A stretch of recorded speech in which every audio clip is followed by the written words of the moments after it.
நாயக்கன்பாளையம் ஊராட்சி ஒன்றிய நடுநிலைப்பள்ளியில் அனன்யா ஷெல்டர்ஸ் சார்பில் ரூபாய் 75 லட்சம் மதிப்பில் பள்ளி கட்டிடம் மற்றும் உணவுக்கூடம் புதுப்பிப்பு.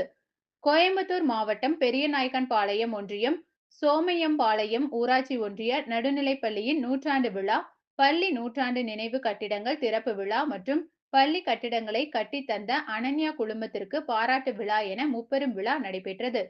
விழாவிற்கு முதன்மை விருந்தினராக கோயம்புத்தூர் மாவட்ட ஆட்சித் தலைவர் பவன்குமார் ஜி கிரியப்பன் அவர் கலந்து கொண்டு பள்ளி கட்டிடங்களை திறந்து வைத்து கல்வி மலர் புத்தகத்தை வெளியிட்டு நன்கொடையாளர்களை பாராட்டினார். சிறப்பு விருந்தினராக கோயம்புத்தூர் மாநகராட்சி ஆணையாளர் சிவகுரு பிரபாகரன் கலந்து கொண்டார்.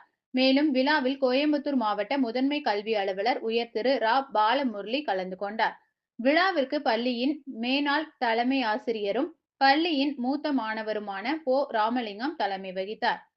விழாவில் ஏற்புரையாற்றிய அனன்யா குடும்பத்தின் தலைவர் மற்றும் நிர்வாக இயக்குனர் ஆ யுவராஜ் பேசும்போது, நாம் வாழும் இந்த சமுதாயத்திற்கு ஏதாவது நல்லது செய்ய வேண்டும் என்ற கருத்தில் கொண்டு இப்பள்ளிக்கு எங்களது பெரு நிறுவன சமூக பொறுப்புணர்வு மூலம் ரூபாய் 75 லட்சம் மதிப்பில் கட்டிடங்களை புனரமைத்தும் உணவு கூடத்தை புனரமைத்தும் கொடுத்துள்ளோம்.